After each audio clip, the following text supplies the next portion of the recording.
তুমি কথা না বাড়িয়ে যিনি গেস্ট আছেন তার সঙ্গে আপনাদের পরিচয় করিয়ে দিন। প্রথমে একটু নামটা একটু বলেন আপনার।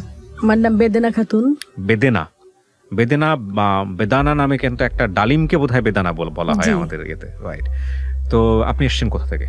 আমি টাঙ্গাইল জেলা ঘাটাইল উপজেলা থেকে আসছি। আসছেন। আর বয়স কত হতে পারে আনুমানিক? 40 এর কাছাকাছি।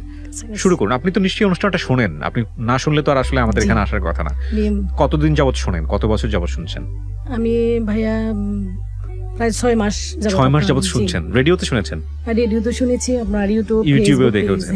ঠিক আছে, তো শুরু করেন আপনি। আপনার জানা আছে নিশ্চয়ই, প্রথমে একেবারে ছোটবেলা থেকে যেখান থেকে বলতে চান। আমরা 5 বোন, 1 ভাই।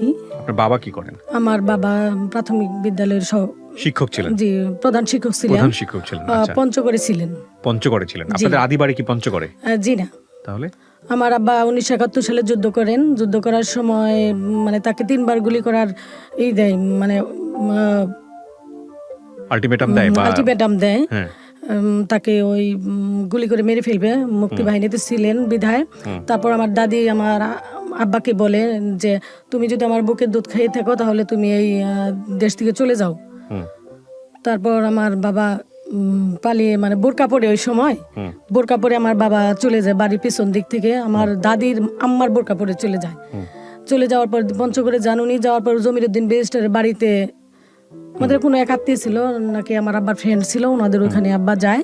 যাওয়ার পর উনি লজিং থাকেন, দীর্ঘদিন লজিং থাকার পর তারপর জমিরুদ্দিন ব্যারিস্টার বলেন, উনি আব্বাকে অনেক ভালোবাসতেন, স্টুডেন্ট ভালো ছিলেন। তো পরে বলতেছে যে আমার আব্বার ডাকনাম ছিল বকুল, বললো যে বকুল তুই তো লজিং থাকতেছিস, তাহলে এইভাবে তোর জীবন কিভাবে চলবে? তুই তো বিয়ে করছিস, তাহলে কি করা যায়? পরে আমার আব্বা বললেন যে স্যার তাহলে এক কাজ করেন, একটা স্কুল করে দেন, আপনার বাড়িতে আর এতদিন কিভাবে থাকবো? পরে জমিরুদ্দিন ব্যারিস্টার সাহেব উনি একটা স্কুল করে দেন। স্কুলে আবার শিক্ষকতা পেশায় চাকরি করেন। চাকরি করার পর আমার আম্মাকে তারপর ওখানে নিয়ে যান। নিয়ে যাওয়ার পর আমরা মানে একই আমরা 5টা বোন হই। তো আমার ভাই না থাকার কারণে আমার আব্বাকে 30 বছর আব্বার ওখানে ছিলেন, পঞ্চগড়ে ছিলেন। ভাই না হওয়ার পর আমার নানাও প্রাইমারি স্কুলের প্রধান শিক্ষক ছিলেন। সে দুঃখ প্রকাশ করলো যে 5টা মেয়ে, আমি আমার মেয়েকে সহ কিভাবে দেশে রাখবো। আমার আব্বাকে ট্রান্সফার করে নিয়ে তারপর টাঙ্গাইলে চলে আসেন। তারপর আমার আব্বা এই দেশে চলে আসেন, আমার আম্মাকে আমরা চলে আসি। আসার পর থেকেই মানে আমরা তো 5 বোন, সবার চোখে দেখাও যায় যে 5টা মেয়ে, মাস্টারের 5টা মেয়ে, এগুলা কিভাবে কি করবে। তো বড় বোনকে যখন 5-এ পড়ে তখন বিয়ে দিয়ে দেয়। মানে সমাজ থেকে, বাড়ির থেকে, ফ্যামিলির থেকে বলে যে দায় সারা মানে কাজ করেন। তখন 5ম শ্রেণীতে পড়ে আমার ছোট বোনটাকে মানে এইভাবে বিয়ে দেন। তারপর আমার যে বড়, আমরা 2 বোন একত্র পড়ি। তো ও বোনটাকে 5-এ 5ম শ্রেণীতে আমরা পাশ করলাম। ওই আমার ইমিডিয়েটলি বড় ভাই বোনটাকে বিয়ে দিয়ে দিলেন। তারপর সিরিয়ালে আমি থাকি। আমি থাকার পর আমার যখন আমি 9ম শ্রেণীতে পড়ি তখন আমাকে বিয়ে দেন। বিয়ে দেওয়ার পর আসলে বিয়ের জীবনটা যে কি আসলে জানতাম না যে বিয়ে হয়, এটাই বুঝতাম। আসলে তখন এতটা নির্বোধ ছিলাম, জীবনটা আসলে জীবন সম্পর্কে কিছু বুঝিনি। মানে বাবার সংসার খাইতাম, যদিও আমার বাবা প্রাথমিক বিদ্যালয়ে প্রধান শিক্ষক ছিলেন, অনেক আদর করতেন, বিশেষ করে আমাকে আমার আব্বা অনেক আদর করতেন। আমি ছাত্রী ভালো ছিলাম। আমি ওই 2 বোনকে বিয়ে দেওয়ার পর আমি সিরিয়ালে থাকি। তখন আমি 9ম শ্রেণীতে পড়ি। এবং বাবা আপনাকে খুব ভালোবাসতেন। আমি আরবিতেও ভালো পড়ালেখা করছি, আরবিতেও। আমি আমার নানা বলছিলেন যে আমাকে কোরআন তেলাওয়াত শিখাবে, 30 সিবার হাফেজ বানাবে। তো আমার আব্বা বললেন যে না, ওনাকে আমি ভালো স্টুডেন্ট, আমি ওনাকে মানে উচ্চ শিক্ষায় শিক্ষিত করব। তারপর 9ম শ্রেণীতে যখন যাই তখন আমার ফ্যামিলির থেকে একটা ভালো ছেলে পায়, ওনার একটা চাকরি হয় নৌ পরিবহনে। তারপর ওনাকে দিয়ে বিয়ে দিয়ে দেয় আমার চাচা। বিয়ে হয়ে গেল এক রাতারাতি। এটা একটা মজার গল্প আছে। মানে আমার যে স্বামী হন উনি, ওনার বাবা প্রাথমিক বিদ্যালয়ের শিক্ষক ছিলেন। তো আমার চাচা এবং আমার আব্বার সাথে ওনাদের সাথে একটা ঘনিষ্ঠতা ছিল। আমার স্টুডেন্ট ছিল আমার চাচার। পরে উনি বললেন যে তাহলে মেয়ে আছে, ছেলেটার চাকরি হয়ে গেল নৌ পরিবহনের, তাহলে আমরা একটা বিয়ে দিয়ে দিই। তারপর আমরা সিরিয়ালে 3জন বোন, আমার চাচাতো বোন, আমার নিচে আরো 2 বোন আছি, আমরা ছোট। তারপরে কথা আলোচনা করে বিকেল বেলা আলোচনা করে বিকেল বেলায় আমাকে যে শাড়ি কিনে দিবে বা মেহেদি দিবে, যে বিয়ের যে একটা মানে আনুষ্ঠানিকতা আছে, সে আনুষ্ঠানিকতা ছাড়াই আমাকে মানে বিকেল 4টায় মানে কাজী আনার পর বলতেছে যে কি ব্যাপার, মেয়ে নিয়ে আসেন, আমাকে মেয়ে দেখবো। আমি মেয়ে ছাড়া আমি বিয়ে পড়াবো না, আপনারা বিয়ে ঠিক করছেন, ঠিক আছে আমাকে মেয়ে নিয়ে আসেন। মেয়ে আমাকে নিচে নেওয়ার পর বলতেছে যে না, এই মেয়েতে বিয়ে দেওয়া যাবে না, আমি বিয়ে পড়াবো, আমি চলে যাই, আমার তো জেল খাটতে হবে। বয়স হয়নি তখন, বয়স হয়নি। তার আমি এত মানে ছোট ছিলাম, দেখতে তো তখন একেবারে হালকা পাতলা ছিলাম। তারপর বলতেছে কাজে চলে যাবে, পরে বলতেছে না আপনি যাবেন না, আমার ফ্যামিলির লোকজন বলতেছে, আমার চাচা বলতেছে যাবেন না, মেয়ের কোনো সমস্যা নেই। কয় না, মেয়ে দেখে আমার অনেক কষ্ট লাগছে, মেয়েকে বিয়ে দেওয়া যাবে না, এরকম মানে কথা বলতেছে। আমি কিছু বলি না। সামাজিকতা তখন তো আমরা অনেক বোকা ছিলাম, মানে আমাদের তখন একটা ইয়ের মধ্যে থাকতে হয়েছে, গণ্ডির ভিতরে থাকতে হয়েছে। 94-93 সালে তখন তো মেয়েরা অনেক বাবা মা ভাই বোন মানে আত্মীয় স্বজন দেখে অনেকটাই তাদের সামাজিকতা রক্ষা করতে চলতে হয়েছে। তারপরে এভাবে মানে উনি চলে যাবে কাজী, ফ্যামিলির থেকে পরে লোকজন আসলেন, গ্রামের 2-4 জন মাতাব্বর আসলেন, বললেন যে না সমস্যা নেই, আপনি বিয়ে পড়ান, মেয়ে তো আমাদের, আমরা বুঝবো। পরে আমাকে ডেকে নিয়ে বললেন যে তুমি কিছু বলবা, তোমাকে বিয়ে দিচ্ছে। আমি যে সমস্যা নেই, বাবা মা দিয়ে দিলে। বিয়ে বুঝতেন তখন ওই সময়টাতে? আমি কিছুই বুঝতাম না। আসলে যে বিয়ে হলে যে স্বামীর সংসারে যেতে হয়, যে মানে স্বামীর সঙ্গে সারা জীবন থাকতে হয়, এগুলি আমি বুঝতাম না, কিছুই বুঝতাম না। আমি শুধু স্কুলে যেতাম, সংসারে থাকতাম, কাজ করতাম বাবা মার সঙ্গে, এটুকুই আমার এই ধারণা ছিল। তারপর বিয়ে দেওয়ার পর ঘটনা হচ্ছে যে আমাকে বিকাল 4টায় আমার বিয়ে পড়ায়। আর শুধু আমার ভাবি আছেন, ওই ভাবি এসে বলতেছে যে তোর তো বিয়ে হচ্ছে, আয় তোরকে মেহেদি পড়াই, তো শাড়ি পরাই, শাড়ি আনি নাই। মানে গ্রামের মহিলা আছে না, এই কথা শুনে যে আমার নাম বেদেনা, যে বেদেনা বিয়ে হচ্ছে, বর আসছে, এরকম কথাবার্তা বলতেছে, লোকজন আসতেছে, আমাদের বিশাল বড় একটা বাড়ি। তারপরে এসে দেখি তোমার এক ফুবা এসে বলতেছে যে এখানে রুমে আসো, তোমার সাথে কথা আছে। তো কি কথা বলেন?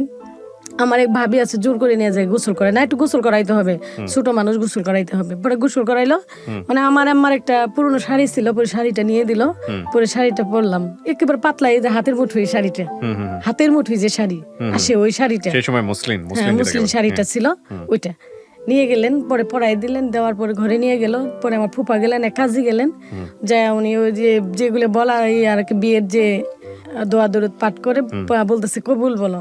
আমার বলতে আর দেরি হয় নাই, আমি মানে বলছি, আমি সাথে সাথে বলে দিছি যে বিয়ে দিচ্ছে, বিয়ে হবে, বাস বললাম। বলার পর তো জীবনের মানে শুরু হলো জীবনের কষ্ট। কি বিয়ে দিল, এক মানে তাৎক্ষণিক বিয়ে, আমার হাজবেন্ড। তারপর তো বিয়ে দেওয়ার পর ওনার সাথে আর আমার ওই দিন আর কথা না, ওনাকে নিয়ে চট্টগ্রাম চলে গেলেন আমার চাচা। আমার চাচা চলে গেলেন, ওনার মেডিকেল আছে, নৌ পরিবহনের মেডিকেল, তো মেডিকেলে নিয়ে গেলেন। উনি আমার সাথে কিছু কথা বলে গেলেন না, জাস্ট এমনি বললো যে আমাকে তো যেতেই হচ্ছে আজকে, আচ্ছা ঠিক আছে, এই কথাই বলে উনি চলে গেল। চলে যাওয়ার পর 7 দিন পরে উনি আসলেন। আসার পর বলতেছে যে আমাদের ফ্যামিলিতে কেউ জানে না, এইগুলি আসলে একটা আনুষ্ঠানিকতা আছে, আমার বাবার সাথে মানে ফ্যামিলি আত্মীয় স্বজন ওনাদের পক্ষ থেকে আমাদের পক্ষ থেকে সবাই কথা বলতেছে আর কি। বলার পর বলে যে আমরা একটা অনুষ্ঠান করবো। অনুষ্ঠান আর ওনারা করলেন না, 1 সপ্তাহ চলে গেল, অনুষ্ঠান করলেন না। পরে উনি আসলেন, আসার পর আবার অনেক বুদ্ধিসম্পন্ন ছেলে মানুষ, তো বুঝতেই পারেন, ডিগ্রিতে পড়াশোনা করে, তারপর তাদের তো কমার্শিয়াল অনেক ব্রেন তাদের আছেই, থাকবেই স্বাভাবিক। 1 সপ্তাহ পর ওনার সাথে দেখা করার পর উনি চলে গেলেন, আবার সময় নিলেন। নেওয়ার পরে ওনারা একদিন আসলেন আমাদের বাড়িতে। ছেলে কি করতেন তখন? ওনার চাকরি হলো নিউ পরিবহনে। তার আগ পর্যন্ত উনি বেকারই ছিলেন। এরকম একটা ছেলের সঙ্গে আপনার বাবা বিয়ে দিয়ে দিলেন। আপনার বাবা স্কুল শিক্ষক ছিলেন, এবং এমন তো না যে আপনার কোনো স্ক্যান্ডাল ছিল বা কোনো ঝামেলা ছিল, এরকম তো কিছু না। তারপর বিয়ে দিয়ে দিল। হ্যাঁ, তখন বিয়ে দিয়ে দিল। ওনার নিউ আমার চাকরি হলো আর কি। বিয়ের পরে সেটা হয়েছে না, যেদিন বিয়ে হলো ওই দিন ওনার চাকরিটা অ্যাপয়েন্টমেন্ট লেটার পেলেন। এটা কি মানে চাকরি কি আপনারাই কোনো ভাবে দিয়েছিলেন, এরকম কোনো কিছু কি এখানে কোনো চেষ্টা ছিল ছেলেকে বিয়ে দিব, চাকরিও দিয়ে দিব? জি, তারপর এভাবে বিয়ে হলো। তারপর শ্বশুর বাড়ির থেকে মানে লোকজন কয়েকজন আসলেন, আসে আমাকে উঠে নিবে, আমাকে পড়াশোনার যে একটা দায়িত্ব শ্বশুর বাড়ির থেকে নিবে। আমার আব্বার তো অবস্থা বুঝতেই পারছেন, আমার 5টা বোন, 1 ভাই, তো সংসার আমাদের অনেক বড় একটা সংসার বাবার বাড়িতে। তারপর শ্বশুর বাড়িতে আমার শ্বশুর এসে বলে যে আমি অনুষ্ঠান করতে পারবো না। বেশ কিছুদিন, 3 মাস পরে উনি এসে আমাকে নিয়ে গেলেন। 3 মাস পরে আসলো। এর মাঝে আমার শ্বশুর আসতেন, আমাকে আদর করতেন আমার শ্বশুর, বৌমা বলে ডাকতেন। তারপর আমি শ্বশুর বাড়িতে যাই। শ্বশুর বাড়িতে আমার দেবর, ভাসুর, এরা ফ্যামিলিতে আছেন, আমাকে পড়ালেখার দায়িত্ব শ্বশুর নিয়েছেন। নেওয়ার পর ওখানে যাওয়ার পর দেখা গেল যে আমাকে 3 বেলা রান্না করতে হয়, কাজ করতে হয়। মানে গ্রামের বাড়ি বুঝতেই পারেন যে কি পরিমাণ মশলা বা বাড়তি হয়েছে আমার অনেকগুলি। ঘর ঝাড়ু থেকে রান্না বান্না, মোছা, তারপর ওই কাজ যত আছে মানে কাপড় ধোয়ার থেকে সমস্ত কাজ আমাকে করতে হয়েছে। সকাল মানে ভোরে উঠতে হয়েছে গ্রামের বাড়ি, মানে একটু লেট করে তো ওঠার সময় মানে কখনোই ছিল না। রাতে আজানের সময় উঠতে হয়েছে, ওঠার পর সারাদিন মানে কন্টিনিউ কাজ করতে হয়েছে। যদি আমি পড়াশোনার কথা বলতাম দেখা যাইতো যে সবাই রাগ করতেন, কিসের পড়াশোনা, বউ মানুষ পড়াশোনা করতে হবে না, পড়াশোনা করে কি হবে। তখন আপনি ক্লাস 9 এ পড়ছেন? তখন আমি ক্লাস 9 এ পড়ি। রাত 10টা পর্যন্ত আমার ভাসুর বিজনেস করতো, আমি বসে থাকতাম। ভাসুর আসতো, দেবর বন্ধু বান্ধব নিয়ে আড্ডা দিত, মানে বিজনেস করতো। ওরা আসতো রাত 10টা 11টা, অনেক সময় 12টা 1টা বেজে যাইতো, আমি বসে থাকতাম। হ্যাঁ, ব্যাঘাত ঘটতো। আমি হাজবেন্ডকে বলতাম যে কি ব্যাপার, আমাকে তো পড়াশোনা করতে হবে, আমি তো পড়াশোনা করবো, আমার বাবা পড়াশোনা করাবে বলছে, আমার শ্বশুর বলছে পড়াশোনা করাবে, আমাকে তো এখানে পড়াশোনা হচ্ছে না। শ্বশুর বাড়িতে দেখা যাইতো যে অনেক সময় মানে তাদের ভিতরে মানে একটা মানে ঝগড়া লাগতো, এদের পারিবারিকভাবে ঝগড়া লেগে থাকতো। ওখানে দেখা যেত আমি 8-10 দিন থাকতাম, থাকার পর আবার বাবার বাড়িতে আসতাম। আসলেও দেখা যায় এখানেও আমার বিয়ে হয়ে গেছে, এখানেও আমার একটা সমস্যা, স্বামীকে নিয়ে থাকা।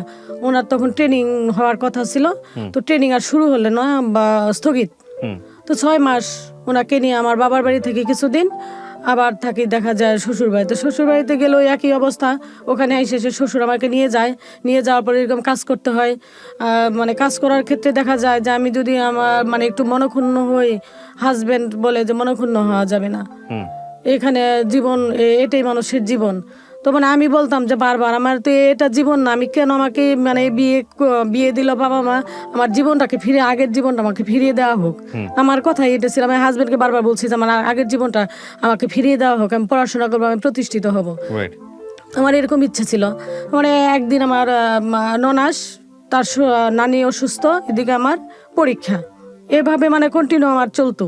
আমি রাত মানে 3টা পর্যন্ত পড়াশোনা করতাম। অনেক সময় দেখা যেত আমি যে 1টার সময় যাইতাম, যাওয়ার পর আমি কি আধা ঘন্টা ঘুম আসতাম, ঘুম আসে তখন তো নাই আমি সায়েন্সে পড়াশোনা করবো, এই আমার চিন্তা ছিল। পরে সায়েন্স নিলাম, নেওয়ার পরে আমি তো রাত ভরে আধা ঘন্টা 1 ঘন্টা আমি ঘুম আসতাম। ঘুম পরে মানে আমার একটা মাথার মধ্যে টেনশন ছিল, সংসার, আর একদিকে পড়াশোনা আমার টেনশন ছিল যে আমাকে পড়াশোনা করে প্রতিষ্ঠিত হইতে হবে, যে যাই কিছু বলুক। তো ওভাবে পড়াশোনা করতাম, রাত ভর পড়াশোনা করতাম, দিনভর কাজ করতাম। কাজ করার পরে মাঝখানে আবার দেখা যেত যে ননদ এক কথা বলে যে বউ দিয়ে পড়াশোনা করাবো, দাদা ভাই বলে, দাদা ভাই পড়াশোনা করে, ভাইয়া কিছু করে না, সংসার এটা কে দেখবে, এইভাবে কাজ না করলে কি হবে। তার ভাইয়ের সাথে তারা মানে ঝগড়া লাগাইতো, ওখানে মানে নাগাতার মানে বিশৃঙ্খলা তাদের মধ্যে যে লেগেই থাকতো।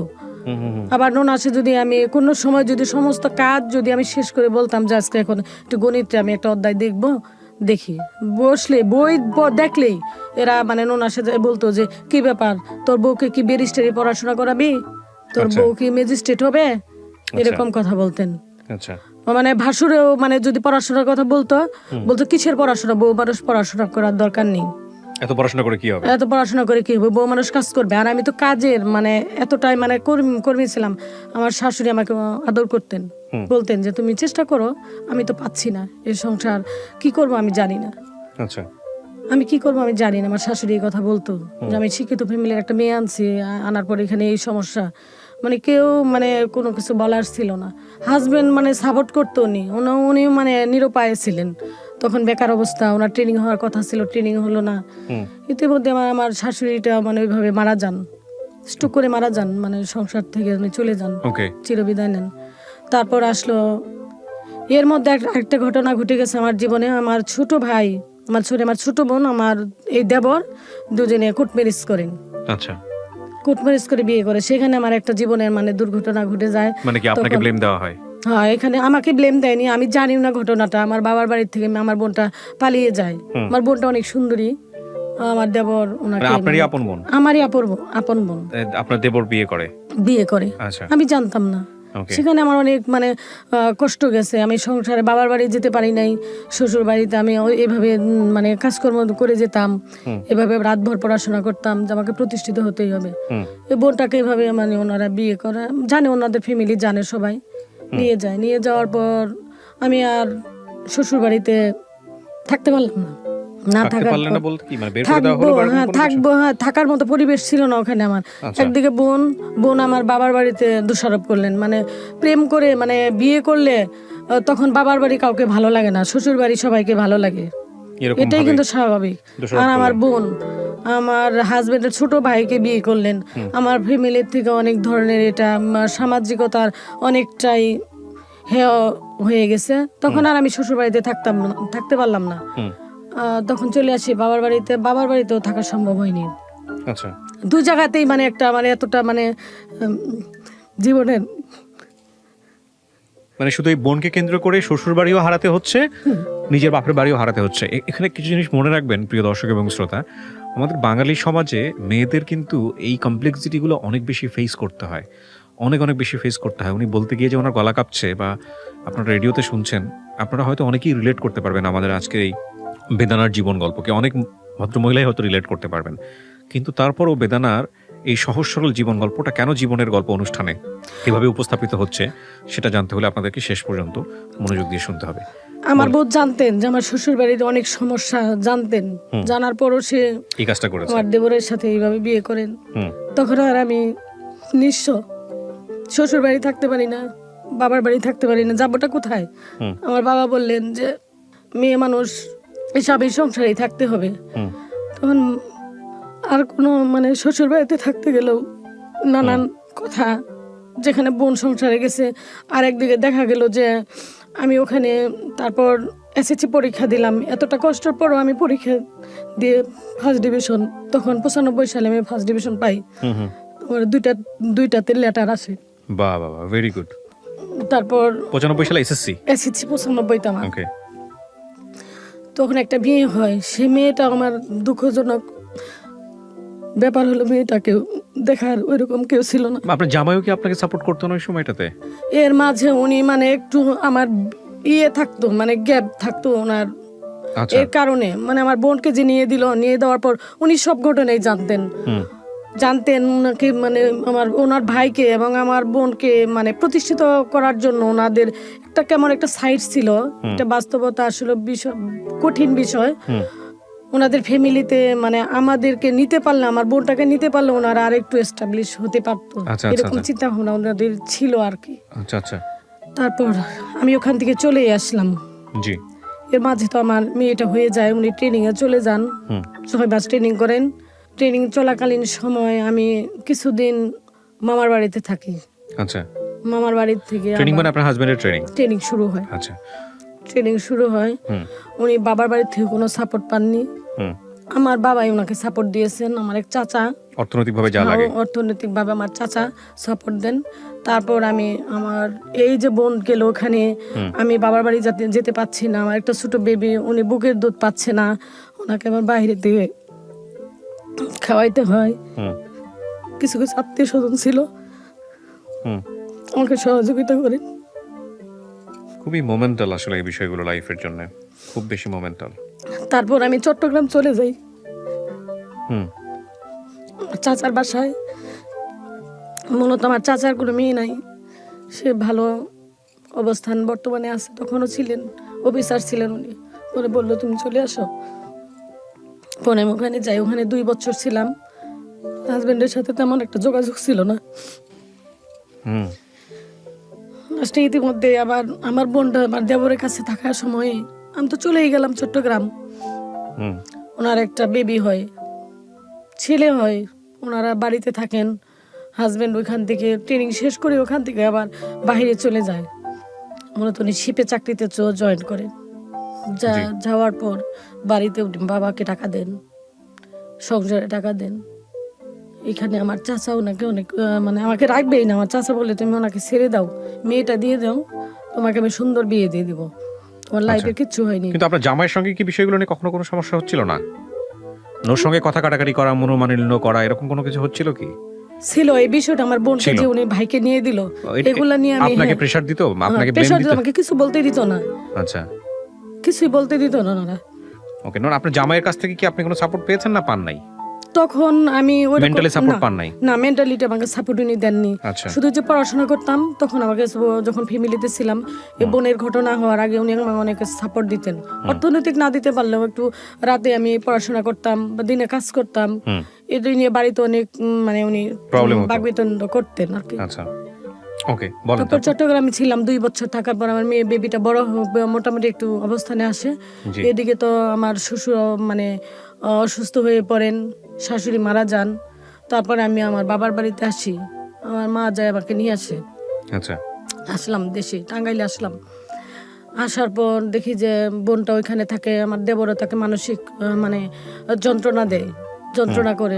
হাজবেন্ডের সাথে ওইদিকে আবার আমার তখন একটু ভালো অবস্থানে হয়ে গেছে আর কি। মেয়ে আছে যেহেতু একটা, আর আমি তো ছাড়তেছি না। জানে যে আমাকে ফ্যামিলির থেকে আমার চাচা, অনেক আত্মীয় স্বজন, আমার মামারা বলছে যে তুমি চলে আসো এখান থেকে, তোমাকে আমরা ভালো বিয়ে দিয়ে দেবো, তোমার প্রতিষ্ঠিত হওয়ার জন্য আমাদের যা লাগে আমরা করব। কিন্তু আমি বলছি যে মেয়েদের বিয়ে তো একটাই, আর জীবন তো একটাই। আমার একটা মেয়ে হয়েছে, থাক, আমি না হয় মানুষের বাসায় কাজ করেই খাবো, তবু আমি আমার জীবনটাকে আমি এককভাবেই কাটাবো। উনিও আস্তে আস্তে নিজের এইটা বুঝতে পারছে। পরে যখন টাঙ্গাইলে আসি, বাবার বাড়িতে আসার পর দেখি যে আমার বোনের অবস্থাও তেমন ভালো না, দেবর কিছু করে না, উনিও মানে দুষ্ট প্রকৃতির লোকজনের সাথে তার সঙ্গ। আমার হাজবেন্ড টাকা দেয়, ওই টাকা নিয়ে এসে চলে ফিরে। তার মধ্যে একটা ছেলে হয়েছে, সেই ছেলেটাও অসুস্থ হয়। আমি বাবার বাড়ি থেকে পরে আমাকে আত্মীয় স্বজন এসে আমার শ্বশুর বাড়িতে নিয়ে যান। নিয়ে যাওয়ার পর কিছুদিন থাকার পর দেখা গেল যে এরা ভাই বোন সবাই একাত্র থাকে, সবাই একাত্র থাকে। আমার শ্বশুরের পেনশনের টাকাগুলো, সমস্ত টাকাগুলো আমার ভাসুর নিয়ে খরচ করছে। সমস্ত টাকাই আমার শ্বশুরের পেনশনের টাকা আমার ভাসুর খরচ করেন। খরচ করার পর সে ওই টাকা দিয়ে ফ্যামিলির কিছু কিছু সাপোর্ট দেন, আর টাকা দিয়ে সে মানে তার মতো করে সে চলে। তারপর ওখানে থাকি আমি, শ্বশুর বাড়িতে আমি নিয়ে যাওয়ার পর ওখান থেকে থাকা শুরু করলাম। আবার থাকার পর দেখা যায় ভাই বোনরা আবার এরা মানে ঝগড়া বিবাদ সৃষ্টি করার পর ওখানে ভাসুর আর থাকতে দিবে না, কাউকে থাকতে দিবে না, সে একাই বাড়িতে থাকবে বলতে আমার ভাসুর আমার শ্বশুরের কাছ থেকে সমস্ত সম্পত্তি লিখে নিচ্ছে। তারপর ঘরে দিয়ে দিল তালা। কোথায় যাব এখন? দেবরকে বলি তাহলে কোথায় যাবো, আমাকে নিয়ে আসলা। ছোট বোনকে বললি যে জীবনের লাইফটা আমাকেও নষ্ট করে দিলি, তুইও তো নষ্ট হয়ে গেলি। এখন একটা বেবি হয়েছে, তুই কি করবি? আমার একটা মেয়ে হয়েছে, আমি এখন কি করব বল? তারপর আমি সেই গ্রাম থেকে আবার চলে যাই শহরে, যাই একটা বাসা নিয়ে থাকা শুরু করি। তখন দেখা যায় যে ওই দেবর ছোট বোনের সাথে নিয়তেই ঝগড়া করে, কি করবে বেকার। আমার হাজবেন্ড কিছু কিছু টাকা দেয়, মাসে 5,000 টাকা দিয়ে দিয়ে আমাদের বাসা ভাড়া দেই, 2,000 টাকা, আর দিয়ে 3,000 টাকা দিয়ে আমরা চলি। বাবার বাড়ি থেকে ধান নেই, চাল নেই, এটা সেটা আমার আম্মা পাঠিয়ে দেয় বা এসে নেই। থাকা শুরু করলাম, থাকতে থাকতে দেখা গেলো যে দেবরকে আবার বিদেশ পাঠিয়ে দিলাম। আচ্ছা, বিদেশ দিয়ে দিলাম। তখন আমি 1.5 লক্ষ টাকা দিয়ে বিদেশ দিলাম। আমার 9 ভরি স্বর্ণ ছিল, আমার হাজবেন্ডই দিয়েছিল সিঙ্গাপুর থেকে নিয়ে, সেই স্বর্ণগুলো বিক্রি করে দিলাম। সে দেবর আর আমাকে সে টাকাগুলি দেয়নি। আমি একটু সংসার এভাবে ওই চট্টগ্রাম যে গেলাম, ওই চট্টগ্রাম থেকে আবার আসলাম, এসে সংসার শুরু করলাম। সংসার থেকে আবার শুরু হয়ে সন্তান, ছেলে, আবার আমার উনি আসলে আবার সংসার শুরু হয়। আমার আবার সংসার শুরু করি। ছেলেটা হওয়ার পর থেকে নিয়ে দেখা যায় যে সামাজিকভাবে ওনারা মানে সংসার থেকে আবার আত্মীয় স্বজন এসে বারবার ওনারা বিশৃঙ্খলা সৃষ্টি করে। যা আমাকে মানে ওনার অর্থের দিকে একদিকে লোভ করে, আর একদিকে আমার সন্তান নিয়ে আমি প্রতিষ্ঠিত হচ্ছি, এগুলা নিয়ে ওনারা মানে বারবার আমাকে মানে মানসিক যন্ত্রণা যেটুকু দেওয়ার দরকার, মান সম্মান থেকে নিয়ে সবকিছুতেই আমাকে হেয় করার অনেক চেষ্টা করছে ওনারা। চেষ্টা করার পর আমার মানে ইচ্ছে ছিল যে মানুষ যদি সততা নিষ্ঠার মাঝে যদি মানুষ তার চেষ্টা চালিয়ে যায়, লক্ষ্যকে সামনে রেখে তার উদ্দেশ্য যদি ঠিক থাকে, সে অবশ্যই তার কোনোদিন আল্লাহ কোনো না কোনো সময় আল্লাহ পাক তাকে সফলতা আনবেই। রাইট। তো আপনি শেষ পর্যন্ত কি করলেন? আমি এসেছি পাস তো করেই তো এই মানে সংসার জীবন শুরু করার পর তো 2004 থেকে নিয়ে 2004 সালে আমার, এর মধ্যে তো অনেক কষ্টগুলাই গেছে, এগুলো আবার এত নাই বলবো না। 2004 সালে আমার আবার হাজবেন্ডকে বললাম যে দেখো এইভাবে জীবন চলে না, তুমি যে টাকা পয়সা দাও এগুলো তো আমার হচ্ছে না। আমি এখন দেবরকে টাকা দিলাম, সে টাকাগুলো মেরে দিচ্ছে না। ছোট বোনটাও আমার সংসারে থাকতে পারবে কিনা আমি জানি না, কি করব। ছেলেটার পিছনে মানে আমাদের 7-8 লক্ষ টাকা খরচ হয়েছে, সেও দিচ্ছে না। আমার ছেলের বোনটাকে তখন ও আমার সাথে যোগাযোগ করে আমার আম্মার কাছে ছেলেটা আমার কাছে রেখে ও সৌদি আরব চলে যায়। অনেক টাকা ঋণ হয়, কি করবে, এই ঋণের দায় কে নিবে? পরে ও রাগ করে চলে গেল যে হাজবেন্ড টাকা পয়সা দিচ্ছে না, আমি বাইরে চলে যাব। পরে ও চলে গেল। আমি পরে কি করব, যে এই যে একটা সংসারে মানে একটা অশান্তি, বোনের অশান্তি, আমার নিজের অশান্তি। পরে নিজে নিজে চিন্তা করলাম যে না, এইভাবে তো জীবন চলবে না। ইন্টারমিডিয়েটে ভর্তি করাই দিল, আব্বা ভর্তি দিল না, দিবে না, পড়াশোনা দরকার নেই, সংসার করতে হবে। আমি 2004 সালে আমার চিন্তা হলো যে না, একটা কিছু করি। হাজবেন্ডে 5-7 হাজার টাকা দেয়, এই টাকা দিয়ে তো আমার জীবন চলবে না। 2টা বেবি, ছেলে হয়। তারপর আমার বাবার বাড়ি থাকা, আবারও বাবার বাড়িতে থাকা শুরুই করছি। চলে আসছি আবার ওই শহর থেকে। ছেলেটা নিয়ে কি করব, মেয়েটা নিয়ে কি করব, তো আবার চেষ্টা করি পড়াশোনা। পরে আবার কলেজে ভর্তি হলাম। ভর্তি হয়ে আবার প্রাইমারিতে সার্কুলার হয়ে পরীক্ষা দিলাম। তো রাত দিন সংসার করি, কাজ তো করতেই হয়, এরকম রেগুলারই কাজ করতে হয়, বাবার বাড়িতেও কাজ করি। তো পরীক্ষা দিলাম, তারপর প্রাইমারিতে পরীক্ষা দিয়ে আমি এসএসসি পাশের পরে পরীক্ষা দেন নাকি এসএসসি পাশের পরে? হ্যাঁ, পরে তখন তো 2005 এসএসসি পরীক্ষাতেই ওই প্রাইমারি স্কুল টিচার, হ্যাঁ, করা যেত আর কি। পরীক্ষা দিয়ে আমি 2004 টিকি। টেকার পর মানে আমার কোনো লবিং ছিল না, কার সাথে কি বলবো বলতে পারি না। পরীক্ষা দিলাম, ভাইবাতে আমাকে করে দিল, ক্যান্সেল করে দিল। আবার 2005 আমার আবার পরীক্ষা, আবার সুযোগ পেলাম, তখন আমি পরীক্ষা দিলাম। পরীক্ষা দিয়ে তারপর আমি টিকি আসছে, আমার রেজাল্ট হয়েছে যে আমি আবারও টিকেছি। আচ্ছা, টিকার পর তখন আমার চিন্তা হলো যে আমি এই বছর আমি থেমে থাকবো না। কারণ হচ্ছে যে আমি যদি থেমে থাকি তাহলে আমার চাকরিটা এই বছর হবে না। আমি আবার যখন এই পরীক্ষাটা দিব তখন আমার হাজবেন্ড দিতে দিবে না। আমি এই অ্যাপ্লিকেশনটা রেখে দিছিলাম এখানে, আবার এই অ্যাপ্লিকেশনটা রেখে দিছি, দিয়ে আমি আবার চট্টগ্রামে গেছি আমার চাচার বাসায়। হাজবেন্ড কি করলেন, উনি বললেন যে তোমাকে পরীক্ষা দিতে হবে না, চাকরি করতে হবে না, তোমাকে 5,000 টাকা প্রতি মাসে দিব, তোমার আবার চাকরি করতে হবে কেন? আমি বলছি এগুলি কোনো কিছু বলার দরকার নাই, তোমার অনেক হয়েছে, আমার নিজের মতো আমাকে দাঁড়াইতে হবে। এটা আমার এটা যদি আমি না করি তাহলে আমার জীবন কখনোই আমি টিকে থাকতে পারবো না। আমার জীবন ছন্ন বিচ্ছিন্ন হয়ে যাবে। আগে তো বুঝি নাই, এখন একটু হলেও বুঝি। তো আমি অ্যাপ্লিকেশনটা রেখে চলে গেছি ওয়ার্ডরোবের উপর। আমার মামাকে বলছি যে মামা তুমি করো তো, অ্যাপ্লিকেশনটা রেখে আসছি, তুমি নিয়ে যায় জমা দিয়ে দিও পোস্ট অফিসে। তখন আমার হাজবেন্ড তখন 7 টাকা মিনিট কথা হইতো, বুঝছেন। মামাকে ঋণ দিছে, ওনার মোবাইলে 7টা টাকা ছিল, আমি বললি আমি 1.5 টাকা খরচ করছি। 1.5 টাকা খরচ করার পরে উনি আমার বাসায়, আমার চাচার বাসায়, উনি আমাকে মানে রাগ করলো। রাগ করার পরে উনি আমাকে একটা থাপ্পড়ি দিলেন। আমার হাজবেন্ড আমাকে থাপ্পড়ি দিলেন।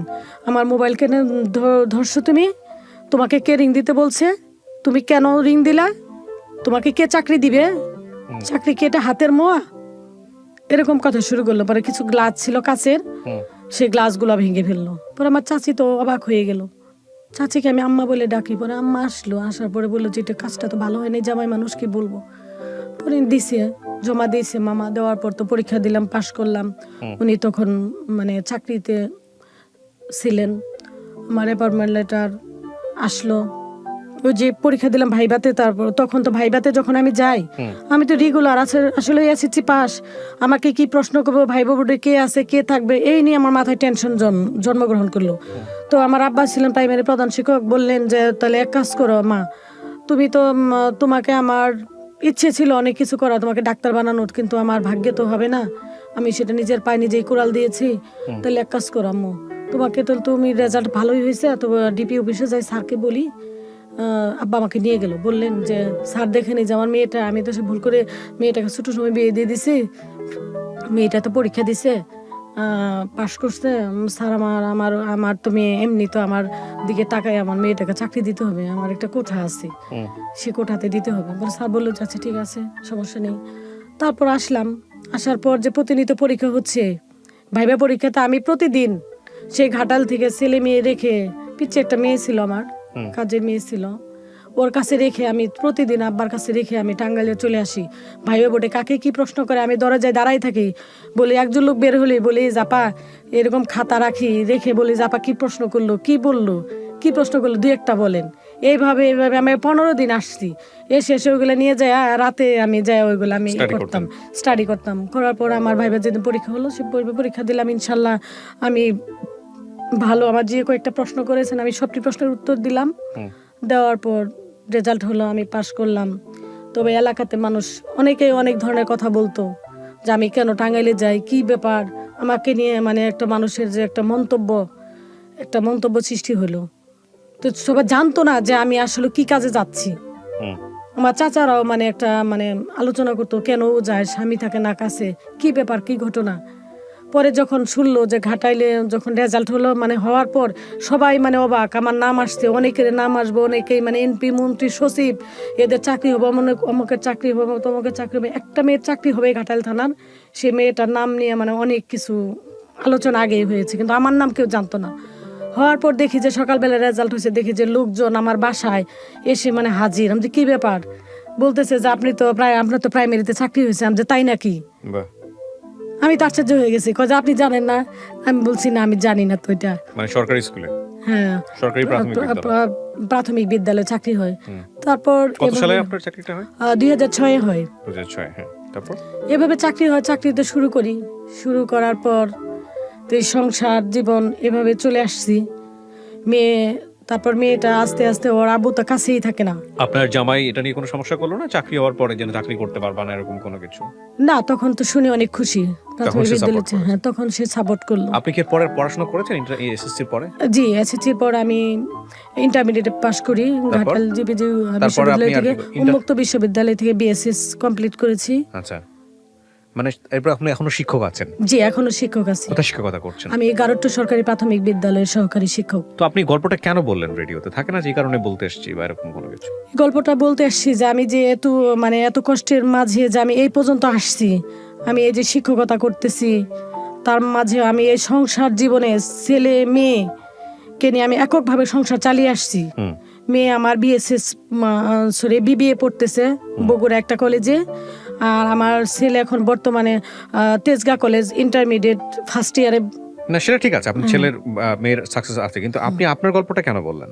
আমার গল্প বললাম এজন্য যে আমি তো আমার বিয়ের জীবন থেকে নিয়ে, মানে বাল্য বিবাহ যেটা বলে বাল্য বিবাহ হয়, সেখানে আমি সংসার জীবনে যে অনেক ঘাত প্রতিঘাত আমি ওভারকাম করে আবার মাঝে এসে আমি পড়াশোনা চালিয়ে এই একটা গভর্নমেন্ট সার্ভিস নেওয়া। বিষয়টা হচ্ছে এরকম যে আপনি যদি পারেন তাহলে আরো সব মেয়েদেরকেও পারা উচিত, বিষয়টা আসলে তাই।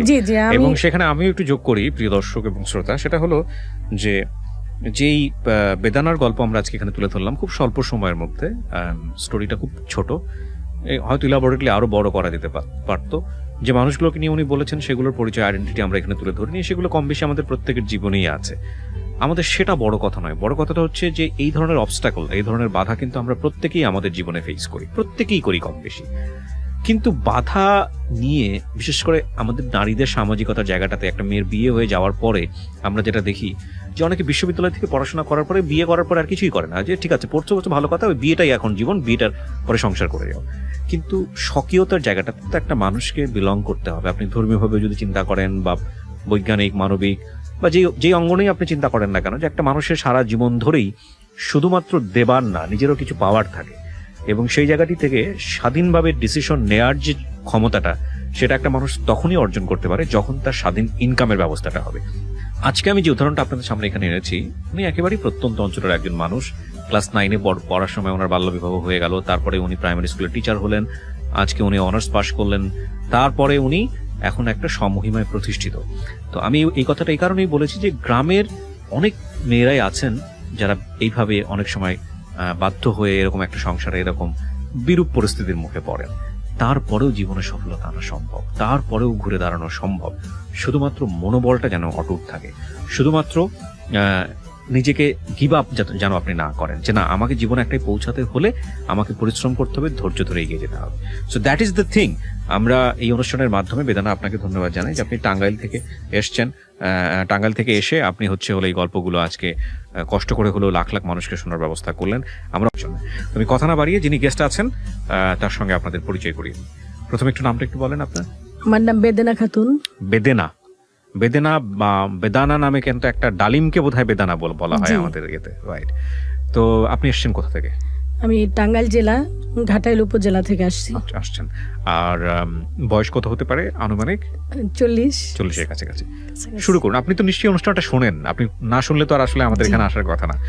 কতদিন যাবত শোনেন, কত বছর যাবত শুনছেন? আমি ভাইয়া প্রায় 6 মাস যাবত 6 মাস যাবত শুনছেন, রেডিওতে শুনেছেন? রেডিওতে শুনেছি, আপনার ইউটিউবেও দেখেছেন। হ্যাঁ। ঠিক আছে, তো শুরু করেন আপনি, আপনার জানা আছে নিশ্চয়ই, প্রথমে একেবারে ছোটবেলা থেকে যেখান থেকে বলতে চান। আমরা 5 বোন 1 ভাই। আপনার বাবা কি করেন? আমার বাবা প্রাথমিক বিদ্যালয়ের শিক্ষক ছিলেন? জি, প্রধান শিক্ষক ছিলেন। প্রধান শিক্ষক ছিলেন, আচ্ছা। পঞ্চগড়ে ছিলেন। পঞ্চগড়ে ছিলেন? আপনাদের আদি বাড়ি কি পঞ্চগড়ে? জি না। তাহলে আমার আব্বা 1971 সালে যুদ্ধ করেন। যুদ্ধ করার সময় মানে তাকে 3বার গুলি করার দেয়, মানে আলটিমেটাম দেয় বা আলটিমেটাম দেয়। হ্যাঁ। তাকে ওই গুলি করে মেরে ফেলবে, মুক্তিবাহিনীতে ছিলেন বিধায়। তারপর আমার দাদি আমার আব্বাকে বলে যে তুমি যদি আমার বুকের দুধ খেয়ে থাকো তাহলে তুমি এই দেশ থেকে চলে যাও। তারপর আমার বাবা পালিয়ে, মানে বোরকা পরে, ওই সময় বোরকা পরে আমার বাবা চলে যায় বাড়ির পিছন দিক থেকে। আমার দাদির আম্মার বোরকা পরে চলে যায়। চলে যাওয়ার পর পঞ্চগড়ে জানুনি, যাওয়ার পর জমিরুদ্দিন ব্যারিস্টারের বাড়িতে আমাদের কোনো এক আত্মীয় ছিল নাকি আমার আব্বার ফ্রেন্ড ছিল, ওনাদের ওখানে আব্বা যায়। যাওয়ার পর উনি লজিং থাকেন, দীর্ঘদিন লজিং থাকার পর তারপর জমিরুদ্দিন ব্যারিস্টার বলেন, উনি আব্বাকে অনেক ভালোবাসতেন, স্টুডেন্ট ভালো ছিলেন। তো পরে বলতেছে যে আমার আব্বার ডাকনাম ছিল বকুল, বললো যে বকুল তুই তো লজিং থাকতেছিস, তাহলে এইভাবে তোর জীবন কিভাবে চলবে? তুই তো বিয়ে করছিস, তাহলে কি করা যায়? পরে আমার আব্বা বললেন যে স্যার তাহলে এক কাজ করেন, একটা স্কুল করে দেন, আপনার বাড়িতে আর এতদিন কিভাবে থাকবো? পরে জমিরুদ্দিন ব্যারিস্টার সাহেব উনি একটা স্কুল করে দেন। স্কুলে আবার শিক্ষকতা পেশায় চাকরি করেন। চাকরি করার পর আমার আম্মাকে তারপর ওখানে নিয়ে যান। নিয়ে যাওয়ার পর আমরা মানে মানে একই আমরা 5টা বোন হই। তো আমার ভাই না থাকার কারণে আমার আব্বাকে 30 বছর আব্বার ওখানে ছিলেন, পঞ্চগড়ে ছিলেন। ভাই না হওয়ার পর আমার নানাও প্রাইমারি স্কুলের প্রধান শিক্ষক ছিলেন। সে দুঃখ প্রকাশ করলো যে 5টা মেয়ে, আমি আমার মেয়েকে সহ কিভাবে দেশে রাখবো। আমার আব্বাকে ট্রান্সফার করে নিয়ে তারপর টাঙ্গাইলে চলে আসেন। তারপর আমার আব্বা এই দেশে চলে আসেন, আমার আম্মাকে আমরা চলে আসি। আসার পর থেকেই মানে আমরা তো 5 বোন, সবার চোখে দেখাও যায় যে 5টা মেয়ে, মাস্টারের 5টা মেয়ে, এগুলা কিভাবে কি করবে। তো বড় বোনকে যখন 5-এ পড়ে তখন বিয়ে দিয়ে দেয়। মানে সমাজ থেকে, বাড়ির থেকে, ফ্যামিলির থেকে বলে যে দায় সারা মানে কাজ করেন। তখন 5ম শ্রেণীতে পড়ে আমার ছোট বোনটাকে মানে এইভাবে বিয়ে দেন। তারপর আমার যে বড়, আমরা 2 বোন একত্র পড়ি। তো ও বোনটাকে 5ম শ্রেণীতে আমরা পাশ করলাম। ওই আমার ইমিডিয়েটলি বড় ভাই বোনটাকে বিয়ে দিয়ে দিলেন। তারপর সিরিয়ালে আমি থাকি। আমি থাকার পর আমার যখন আমি 9ম শ্রেণীতে পড়ি তখন আমাকে বিয়ে দেন। বিয়ে দেওয়ার পর আসলে বিয়ের জীবনটা যে কি আসলে জানতাম না যে বিয়ে হয়, এটাই বুঝতাম। আসলে তখন এতটা নির্বোধ ছিলাম, জীবনটা আসলে জীবন সম্পর্কে কিছু বুঝিনি। মানে বাবার সংসার খাইতাম, যদিও আমার বাবা প্রাথমিক বিদ্যালয়ে প্রধান শিক্ষক ছিলেন, অনেক আদর করতেন, বিশেষ করে আমাকে আমার আব্বা অনেক আদর করতেন। আমি ছাত্রী ভালো ছিলাম। আমি ওই 2 বোনকে বিয়ে দেওয়ার পর আমি সিরিয়ালে থাকি। তখন আমি 9ম শ্রেণীতে পড়ি। এবং বাবা আপনাকে খুব ভালোবাসতেন। আমি আরবিতেও ভালো পড়ালেখা করছি, আরবিতেও। আমি আমার নানা বলছিলেন যে আমাকে কোরআন তেলাওয়াত শিখাবে, 30 সিবার হাফেজ বানাবে। তো আমার আব্বা বললেন যে না, ওনাকে আমি ভালো স্টুডেন্ট, আমি ওনাকে মানে উচ্চ শিক্ষায় শিক্ষিত করব। তারপর 9ম শ্রেণীতে যখন যাই তখন আমার ফ্যামিলির থেকে একটা ভালো ছেলে পায়, ওনার একটা চাকরি হয় নৌ পরিবহনে। তারপর ওনাকে দিয়ে বিয়ে দিয়ে দেয় আমার চাচা। বিয়ে হয়ে গেল এক রাতারাতি। এটা একটা মজার গল্প আছে। মানে আমার যে স্বামী হন উনি, ওনার বাবা প্রাথমিক বিদ্যালয়ের শিক্ষক ছিলেন। তো আমার চাচা এবং আমার আব্বার সাথে ওনাদের সাথে একটা ঘনিষ্ঠতা ছিল। আমার স্টুডেন্ট ছিল আমার চাচার। পরে উনি বললেন যে তাহলে মেয়ে আছে, ছেলেটার চাকরি হয়ে গেল নৌ পরিবহনের, তাহলে আমরা একটা বিয়ে দিয়ে দিই। তারপর আমরা সিরিয়ালে 3জন বোন, আমার চাচাতো বোন, আমার নিচে আরো 2 বোন আছি, আমরা ছোট। তারপরে কথা আলোচনা করে বিকেলবেলায় আমাকে যে শাড়ি কিনে দিবে বা মেহেদি দিবে, যে বিয়ের যে একটা মানে আনুষ্ঠানিকতা আছে, সে আনুষ্ঠানিকতা ছাড়াই আমাকে মানে বিকেল 4টায় মানে কাজে আনার পর বলতেছে যে কি ব্যাপার, মেয়ে নিয়ে আসেন, আমাকে মেয়ে দেখবো। আমি মেয়ে ছাড়া আমি বিয়ে পড়াবো না, আপনারা বিয়ে ঠিক করছেন, ঠিক আছে আমাকে মেয়ে নিয়ে আসেন। মেয়ে আমাকে নিচে নেওয়ার পর বলতেছে যে না, এই মেয়েতে বিয়ে দেওয়া যাবে না, আমি বিয়ে পড়াবো, আমি চলে যাই, আমার তো জেল খাটতে হবে। বয়স হয়নি। তার আমি এত মানে ছোট ছিলাম, দেখতে তো তখন একেবারে হালকা পাতলা ছিলাম।